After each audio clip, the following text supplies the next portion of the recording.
Well, he's a cutie pie. I might put him in Potomac. Okay, yes. Yeah, he can come right on to Potomac. What's up, y'all? It's your boy Richie Sky. We are back with another video. I want to thank y'all so much for tuning into the channel. Go ahead and tap that subscribe button down below. Hit that notification bell button so that you can be clued into when we drop new content right here on this channel. And with that being said, let's get into today's news, okay? Because we're going to be talking about the Real Housewives of Atlanta, the latest episode, okay? We got a lot to break down with Snakegate. We already presented you with what Yovanna has had to say about Snakegate. And if you haven't seen it, watch that video. It is out right now, okay? Make sure you guys catch that video because she breaks down everything with Snakegate. And I won't touch on it too much here. I'll make reference to it at different points as we give you guys the recap of last night's episode. But first, we're going to get into the news with regards to what's going on with Real Housewives of Atlanta after the episode. And then we're going to go right into the episode and I'm going to break down everything for you guys.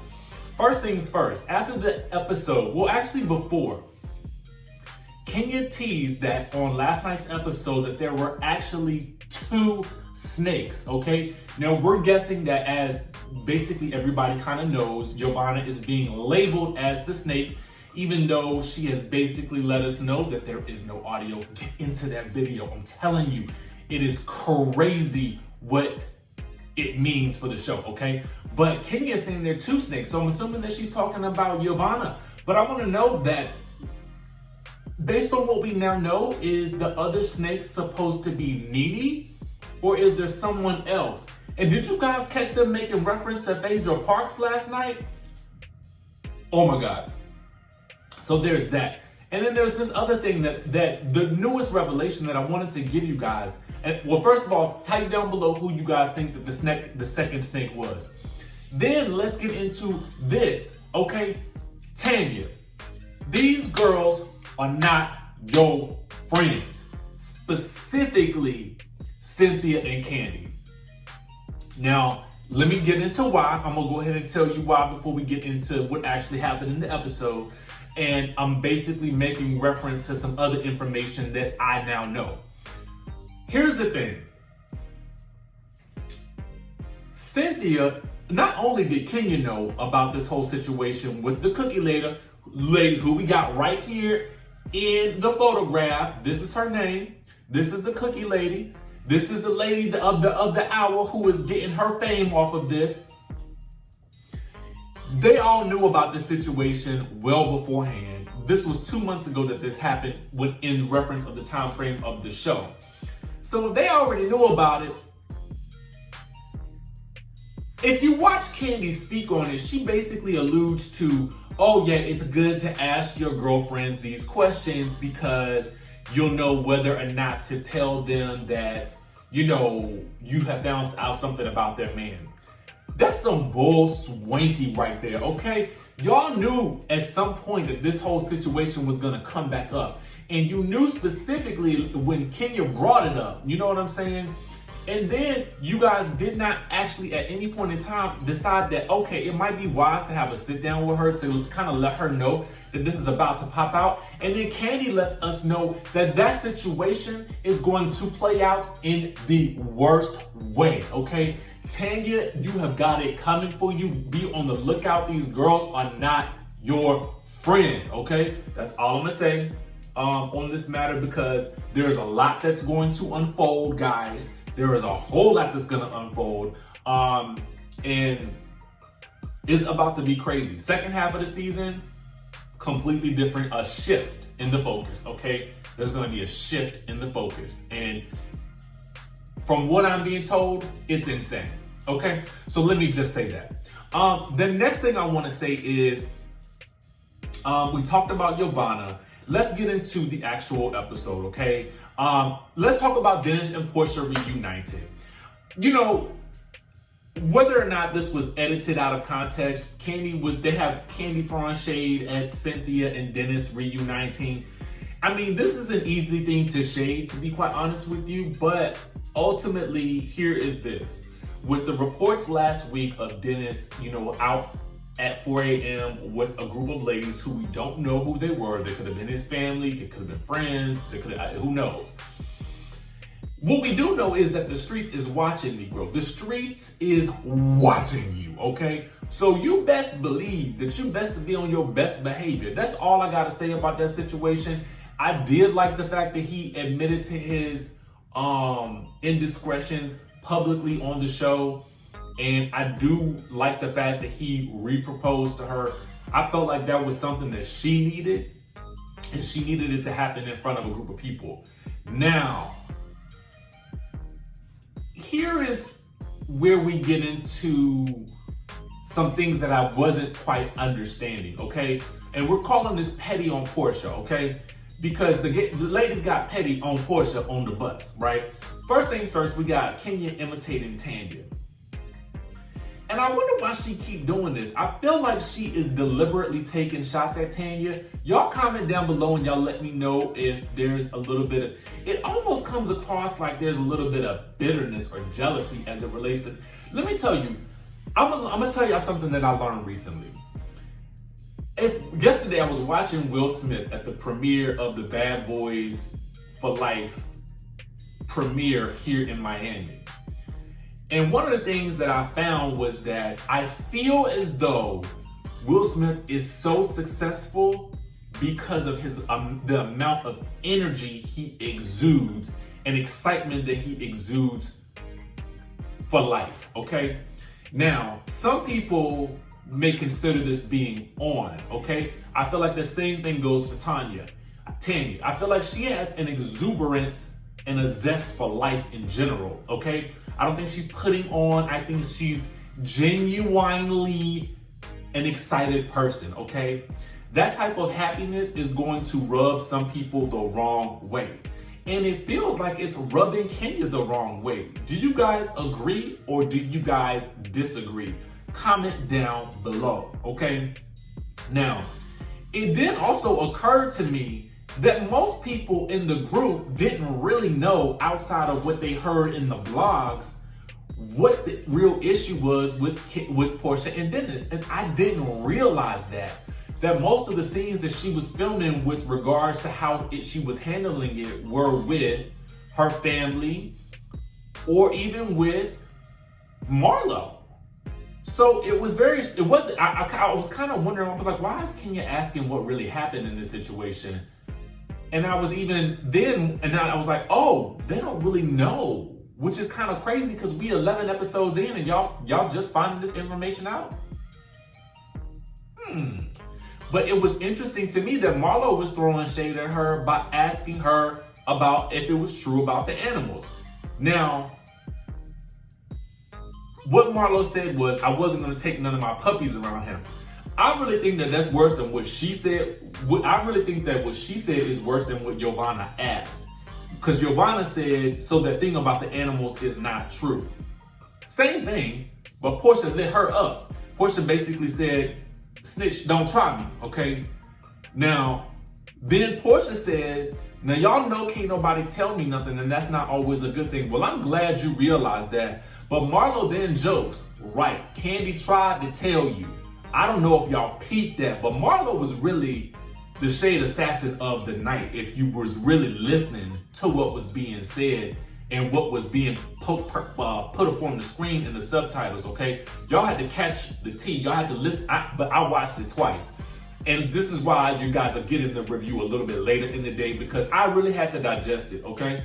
That's just that. So let's get into the snake trap. So when Kandi, Cynthia, Eva, Marlo, Kenya, and Porsha get into Marlo's room, they discuss how they're going to approach Snakegate. And they're gonna approach it like they already know that it was Giovanna, okay?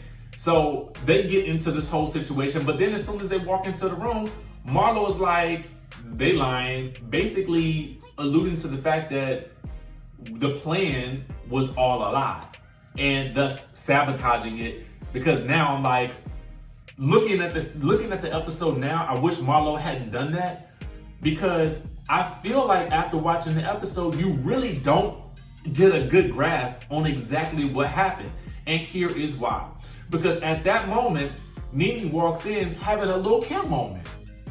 And I'm thinking to myself, are you drunk? Now, as we now know from watching the episode, Marlo basically tells us that she also was intoxicated during this whole situation with Cynthia. So they had obviously all been hanging out and drinking or whatever. So maybe, you know, when Nene came in, she was like, you know, a little inebriated or whatever. I really don't know. It was the oddest thing, and I'm thinking to myself, wow, we see your tigger bitty. I don't get it, okay? I don't get it. Anyway, Kenya is on the case, okay? Let me tell y'all something. Kenya last night was me to a certain degree. Kenya was not here for the ish, okay? She was on task last night. Who is the snake? Let's get to the bottom of it. I am not trying to hear anything that you are saying to me right now, Yovana / Yo-Yo / Shavana / Gail, okay? So, Yovana is calling everybody fake, derailing the conversation. Thank God for Kenya bringing it on back, okay, bringing it back. Did you record Cynthia? That is all we want to know, okay?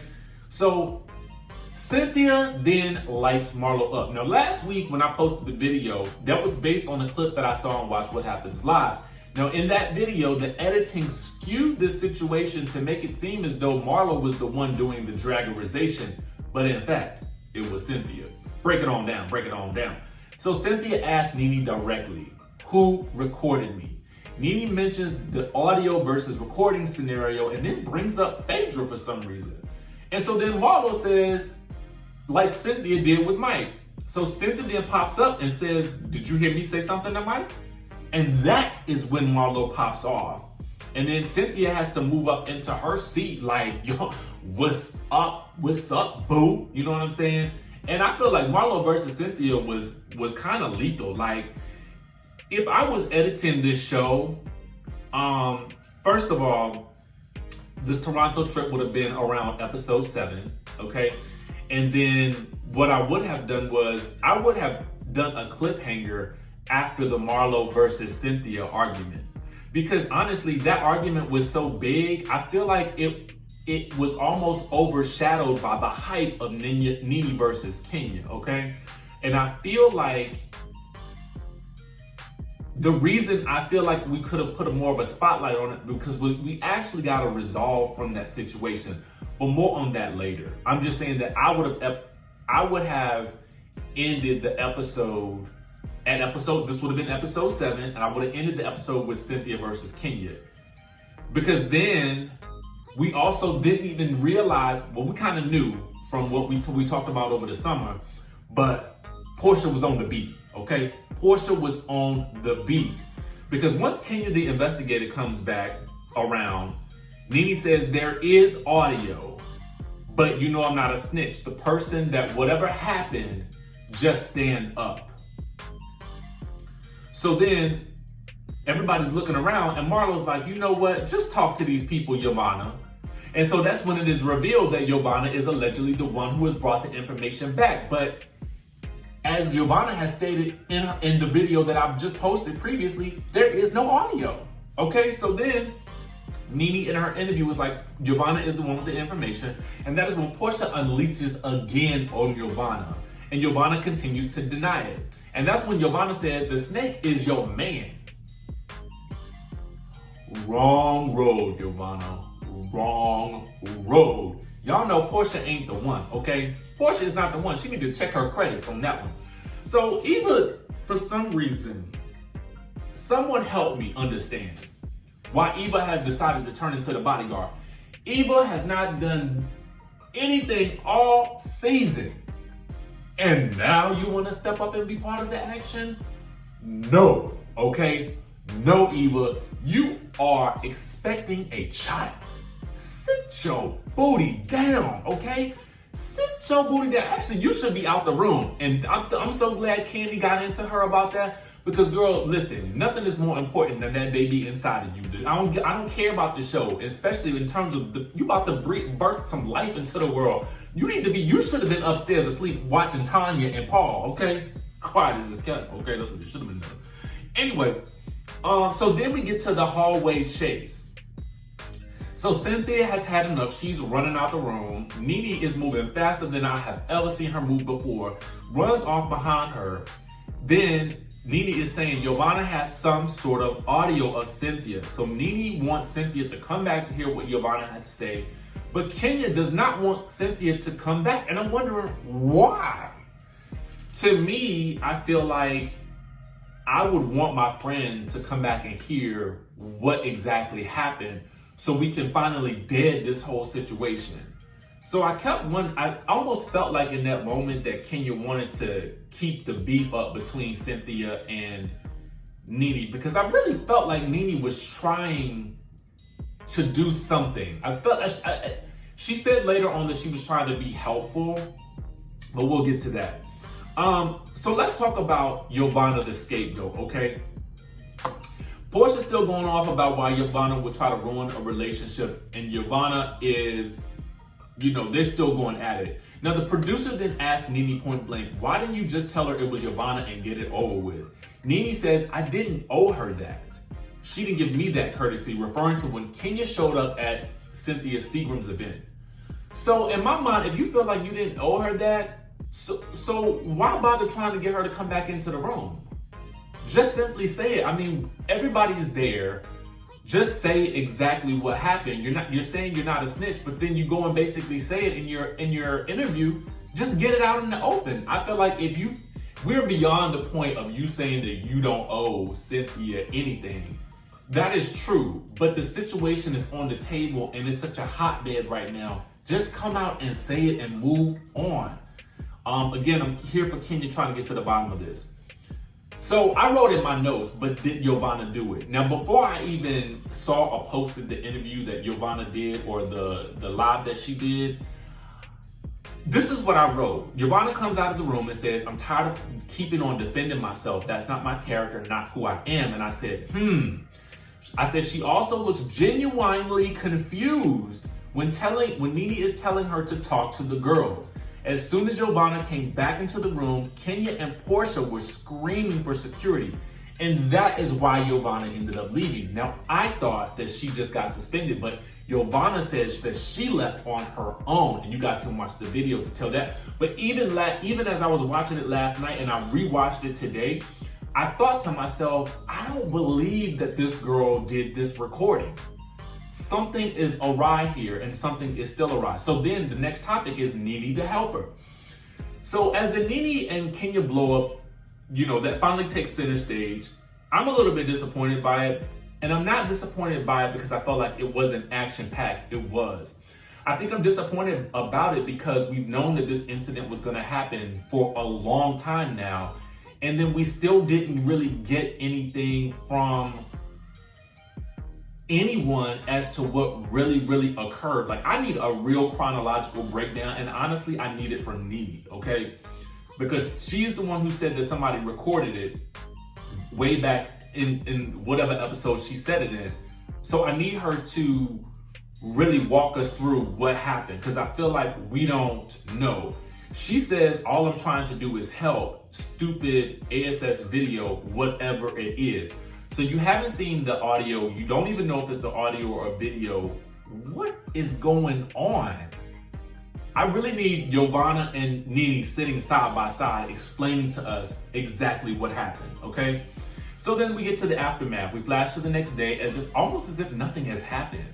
When Nene goes to explain to Tanya what happened, I really felt like we didn't get any clarity on who is the snake, what actually happened, and where the audio is. So, I don't know. I will say this though. I felt like Nene's face looked slightly different in her latest confessional, and maybe it was just the makeup, but you guys tell me. I mean, she looked great, but I just felt like something was different. I couldn't really put my finger on it, and I'm trying to figure it out. So let's get to this shady dinner. So Marlo apologizes to Cynthia for that argument, and I do feel like she was genuine when she said it. But the fact of the matter is, I feel as though Cynthia doesn't trust Marlo at this point, and I get it. I wouldn't either. But I do feel like Marlo was coming from the heart. And I want to tell you guys, something's in my eye.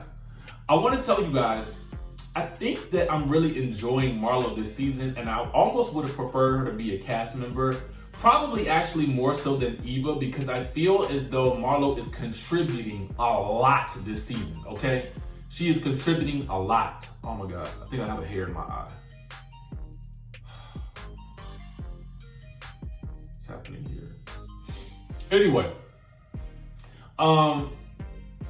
so then we get to the Marlo versus Kenya situation, and basically I thought Kenya was wearing a wig, but Marlo had to go ahead and point it out. The rest of the ladies were not too pleased with that for whatever reason. But I feel like if Kenya had said something about Marlo, then they wouldn't have even bat an eye at that.